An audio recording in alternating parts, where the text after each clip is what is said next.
Imaginez une paisible soirée de janvier 1981 à San Francisco. Une famille respectée, les Bodega, se prépare pour le dîner dans leur maison du quartier de Parkside. Personne ne pouvait imaginer que cette soirée ordinaire allait devenir l'une des affaires criminelles les plus troublantes de la ville. Dans cette demeure vivait Mario Bodega, un entrepreneur prospère de 45 ans, son épouse Gladys, 43 ans, et leurs 4 enfants. La famille représentait le rêve américain, des immigrants qui avaient comme réussi à force de travail et de détermination. Mario avait bâti une entreprise florissante, tandis que Gladys s'occupait de leur foyer avec dévouement. Le 15 janvier 1981, les voisins remarquent quelque chose d'inhabituel. La maison des Bodega, normalement animée, reste silencieuse. Les rideaux demeurent tirés, la voiture ne quitte pas l'allée.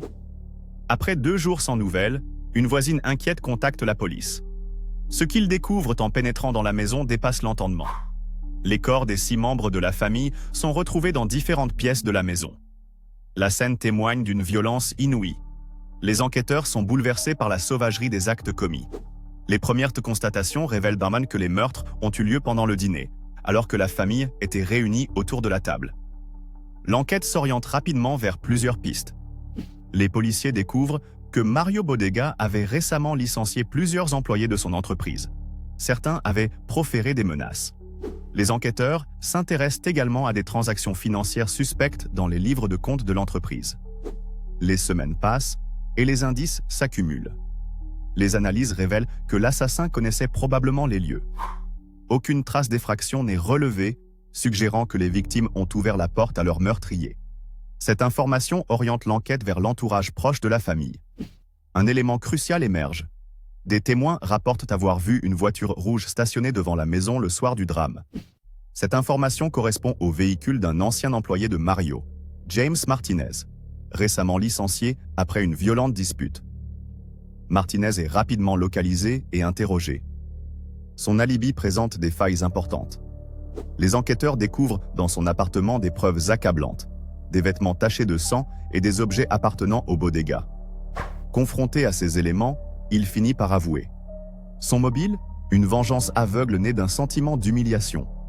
Martinez accusait Mario Bodega d'avoir détruit sa vie en le licenciant. Il avait prémédité son acte pendant des semaines, étudiant les habitudes de la famille.